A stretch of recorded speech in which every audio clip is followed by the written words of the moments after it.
Lawuh bukone sambel penyet panggangan terus tak urapno kacang lanjaran yo. Ku mau tuku tempe sakmene iki 4.000 yo pe tak goreng. Terus iwak panggangane iki 6.000 iki pe dipanggang yo diasap lho. Nah terus lalapane ana timun ambek kacang lanjaran sak gendel ki 1.000. Terus iki yo oleh wak pitik sangka MBG sing wis diungkep yo engko tak goreng pisan nek sik apik. Lah saurunge masak liyane iki pertama aku pembacem tempene sik ape tak marinasi mbek uyah mbekan bawang putih mbek kaldu bubuk iki lho yo. Dadi engko sedengan yo nek bar nyiapno bahan liyane tempene sing wis dimarinasi ki wis asin dadi karek siap goreng. Aja lali tempene sing bar diiris-iris ngono mang terus dikeret-keret ben bumbune merasuk tok jero-jero yo. Soale kadang nek kandelen ora dikeret-keret iku jerone blas ora asin, pinggire tok sing krasa yo. Nah terus dicelup-celup ngene iki disisihno.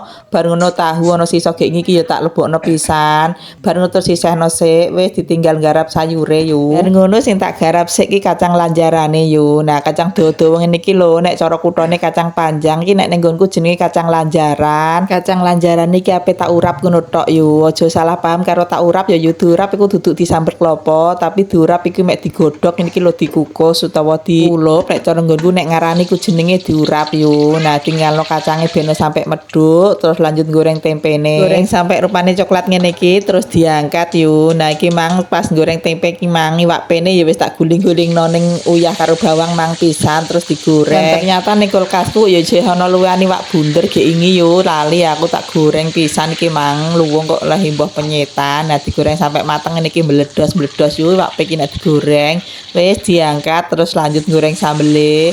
Sambel nek pas poso ngene iki aku rawani terlalu pedes yo dadi lombok setane tak kei 6 tok. Wis tomat bawang brambang. Nah terus digoreng sampai layu kei uyah dikei gula ambek dikei kaldu bubuk. Aja lali dikei terasi yo yo. Iki terasine tak dang dadi gak tak elokno goreng. Terus diulek sampai lembut. Pas gawe lawas sambel ngene iki lho yo aku nek masak nyore nyuwantai niki jam 4:30 lagi cakut yo. Dadi engko pas buka sambel anget-anget ngono yo dadi enak. Engko nek adem tempene barang yo ora enak. Wis beres sambele terus dipenyet sama panggange dekek tempene ambek tahune wis bar yo. Nah iki lalapane ya ana timun wis tak ocahi ambek urapan kacang lanjaran mang wis siap yo.